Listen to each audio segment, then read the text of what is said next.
보통 10가지 정도 말씀드리는데 한번 읽어드릴게요. 네. 일단 첫 번째가 아까 제가 말씀드린 건데 같은 시간 잠자리 들고 정해진 시간에 기상할 것. 네. 이게 되게 중요해요. 제일 중요한 건데 순서가 정해진 시간에 일어나는 것부터입니다. 일어나는 네, 거죠. 정해진 시간에 자려고 노력하는데 잘 안 되기 때문에 정해진 시간에 일어나는 것부터 맞춰줘야 그 전날 못 잤을 때 낮잠을 안 자고 버티다가 그 다음날 정해진 시간에 잘 수 있는 거거든요. 그다음에 두 번째로 규칙적으로 운동을 하는데 늦은 시간, 밤에 운동하는 거는 저희가 하지 말라고 말씀을 드려요. 운동을 한다는 게 근육만 흥분시키는 게 아니라 뇌도 흥분시킬 수가 있기 때문에 기본적으로 규칙적으로 운동을 하되 너무 늦게는 하지 마시라고 말씀드리고요. 세 번째가 커피 아니면 홍차나 녹차 같은 카페인이 들어있는 음료는 피하라고 말씀을 드리고요. 예를 들면은 나 옛날에는 커피 4잔 마셨는데도 잘 잤는데 그러니까요. 중요한 건 4잔 마시고도 잘 자면 4잔 드셔도 되는데 잠을 못 자기 때문에 오셨잖아요. 네네. 예, 불면증이 있어서 치료가 필요할 때는 옛날처럼 똑같은 생활 습관을 유지하면 안 된다는 거죠. 그다음에 네 번째가 이거 되게 중요한데 낮잠을 자지 않을 것입니다. 10분도. 이게 왜냐하면 첫 번째는 우리가 어제 못 잤으니까 오늘 낮에 잠을 잔다라고 착각을 하지만 사실 오늘 낮에 자는 건 밤에 자는 잠을 뺏어오는 거거든요. 그래서 낮잠을 자면 밤에 못 자게 되고요. 두 번째는 낮에 자는 건 밤에 자는 거에 한 2~3배 효과가 있기 때문에 낮잠을 1시간 자버리면은 밤에 잘 거 2~3시간을 뺏기는 겁니다. 그럼 오늘 밤에 또 못 자게 돼요. 그다음에 과식. 저녁 때 과식하는 거. 얘가 소화를 시켜서 십이지장으로 해서 소장으로 내려보는데 평균 4시간 정도가 걸리거든요. 즉 10시에 뭔가를 먹어버리고 11시에 먹어버리면 나는 잔다고 누웠지만 위는 계속 활동을 할 수밖에 없거든요. 그래서 공복도 힘들지만 사실은 과식하는 게 더 안 좋고요. 그다음에 저녁 7시 이후에는 금연. 한 번 피울 때 순간적으로는 각성 효과가 있습니다. 그래서 보통 자기 전에 담배를 피우시는 분들이 많이 있는데 자기 전에 피우는 건 첫째는 뇌를 각성시켜서 수면을 쫓아내게 되고요. 7번째는 침대는 딱 잠자는 곳입니다. 그러니까 잠 잘 때만 쏙 들어갔다가 아침 일어나면 바로 나와야 돼요. 이게 가장 많이 발견되는 곳이 병원에 입원해 있을 때 멀쩡하던 분들이 갑자기 불면증 호소하는 분들이 많은데 그분들이 그런 이유가 병원에 입원해 있는 동안에는 그 침대에서 모든 활동을 다 하게 되잖아요. 그렇게 되면 뇌가 이 침대가 잠자는 곳인지 생활하는 곳인지 헷갈리거든요. 그래서 침대는 반드시 잠잘 때만 들어갔다가 일어나면 바로 나오는 그런 용도로 사용하셔야 되고요. 그다음에 잠자려고 누웠는데 보통 한 30분에서 1시간 정도가 지났음에도 불구하고 잠이 안 온다. 그럴 때는 침대 밖으로 나오라고 말씀을 드려요. 스마트폰, PC, TV 이런 건 절대 안 되고요.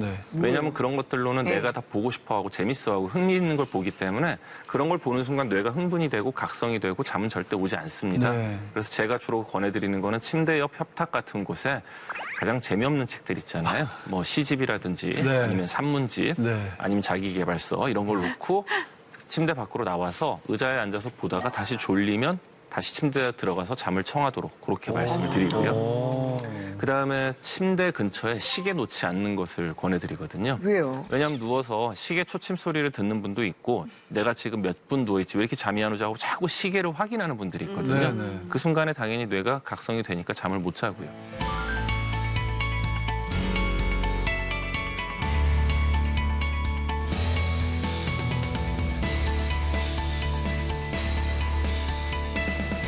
치료 중에 약물 치료 말씀해 주셨거든요. 근데 사실 많은 분들이 걱정하는 게 이게 버릇이 되고 습관이 되고 내성이 생길까 봐. 의존성. 그다음 또 좀 부작용이 있지는 않을까라는 걱정도 많이 하시는데 어떤가요? 수면제 중에 가장 많이 사용되는 약의 성분명이 졸피뎀이라는 약인데 맞아요. 이거 같은 경우에 이제 유일한 딱 하나 부작용이 약을 먹고 잠이 들 때까지 기억이 안 날 수가 있습니다.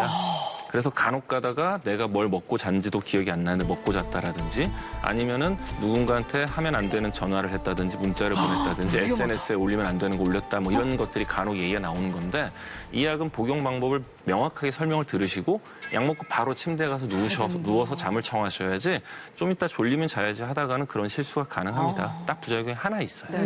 다음은 저희가 수면 장애에 관한 짧은 사연 몇 개를 준비를 해봤는데요. 네. 승현 씨가 소개를 해주시죠. 예, 제가 첫 번째 사연 소개해드리겠습니다.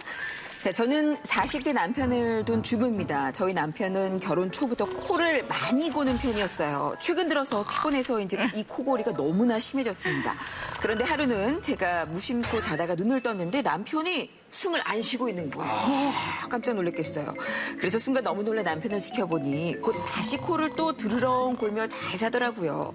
그 일로 걱정이 돼서 남편에게 계속 병원에 가자라고 했지만 남편은 이렇게 말합니다. 이 코 심하게 고는 사람들은 다 원래 이래. 저에게 유난이라고 얘기하는데요. 저희 남편의 건강 괜찮은 건가요? 라고 얘기를 해주셨는데 사실 저는 이거 알아요. 저희 친정 아빠가 드르렁 고르시다가 이래요. 그럼 아빠 어떻게 된 거야? 하면서 막 온 가족이 모여. 맞아. 왜냐면 그게 저희 가족의 이제 어찌 보면은 생활에 이제 늘 듣던 소리가 안 들리니까 너무 깜짝 놀래가지고. 근데 아빠는 또 하고 또 코를 보시거든요. 맞아요. 이래서 그 수술까지 또 권하시는 분들이 많더라고요. 코골이를 하는 분들이 성인 남성에서 한 40%, 성인 여성에서 한 25% 정도 된다고 하는데 코골이가 심한 분들 같은 경우에는 수면무호흡증, 그중에서 이제 폐쇄성 수면무호흡증이라고 하는 것이 올 가능성이 굉장히 크죠. 이 수면무호흡증의 가장 특징적인 증상이라는 거는 일단 첫째는 코골이. 굉장히 심한 코골이와 거친 숨소리가 동반되다가 네. 갑자기 호흡을 멈춥니다. 네. 대략 10초 이상. 그다음에 다시 숨을 쉬면서 코골이를 하는 게 특징이고요. 이 수면 무호흡증의 가장 큰 문제는 첫째는 자다가 자꾸 숨을 멈추기 때문에 혈중 산소 농도가 떨어진다라는 거거든요. 네. 그래서 잠을 자도 굉장히 피곤하다라는 거. 그래서 낮 동안에 피로감을 호소하는 경우 많고 이게 단순히 거기서만 멈추는 게 아니라 저산소혈증으로 인해서 뭐 심혈관계 에 문제를 일으킬 수도 있고 뇌혈관 쪽에도 문제를 일으킬 수 있고 그리고 뭐 심한 코골이의 경우에는 장기적으로 봤을 때는 파킨슨병이나 치매 유발 가능성도 있다라는 보고가 있을 정도입니다. 그래서 코골이가 굉장히 심하고 특히 수면 무호흡이 있는 경우에는 치료를 받으시기를 권해드립니다. 요즘에 수술을 많이들 하시잖아요. 뭐 약물요법도 예. 있고요. 그다음 기구를 사용하는 방법도 있고 수술요법도 있고 그래서 이거는 전문적으로 수면 클리닉이나 정신건강의학과에 가셔서 그 수면 다원 검사라는 게 있습니다. 누워가지고 이제 잠을 자고 그 사이에 여러 가지 것들을 체크하는 그 검사를 통해서 진단을 명확하게 받으시고 치료를 받으시면 될 것 같아요. 네. 10초면 그래도 모르겠는데 더 길게 가시는 분도 아니, 있더라고요. 그럼요. 무서워. 그러면 자다가 혹시 죽을 수도 있는 실제로 심정지로 인한 급사를 하시는 경우도 있죠. 정말요? 코골이가 이렇게 무서운지 몰랐네, 무섭다. 정말. 네. 그래서 단순 코골이가 아니라 네. 코골이 하다가 수면 무호흡이 있는 경우입니다. 두 번째 사연은 우리 네. 보민 씨가. 네. 저는 기숙사에 살고 있는 고등학교 1학년 여학생이에요. 최근 저에게 고민 하나가 생겼는데 어느 날 같은 방을 쓰는 룸메이트 친구가 그러더라고요. 제가 밤에 잠을 잘 때면 혼자 중얼중얼 말을 한답니다. 처음엔 자기한테 말을 거는 줄 알았는데 알고 보니 제가 자고 있었다네요.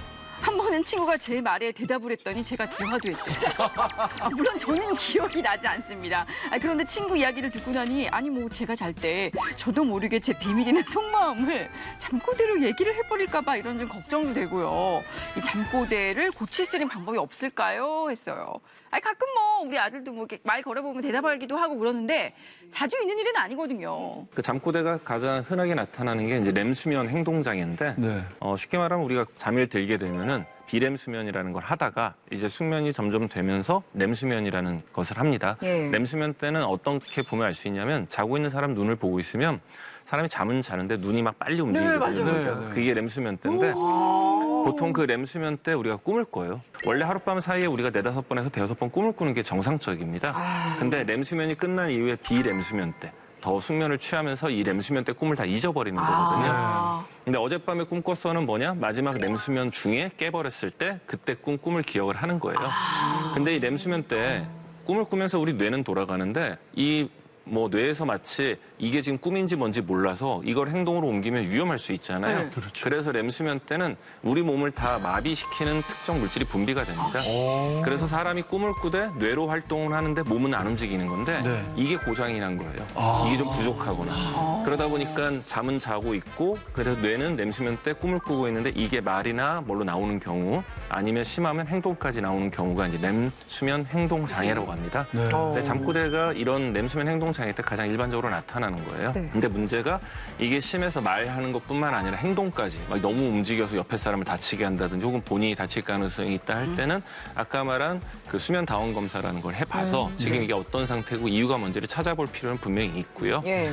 그래서 이 친구 같은 경우 첫째는 수면 습관이 잘못돼 있을 가능성이 크다고 봐요. 그래서 숙면을 못 취하기 때문일 가능성이 커 보이고요. 그다음에 만약에 다른 원인이 있다면 검사를 통해서 원인을 찾아서 그 원인을 치료하기를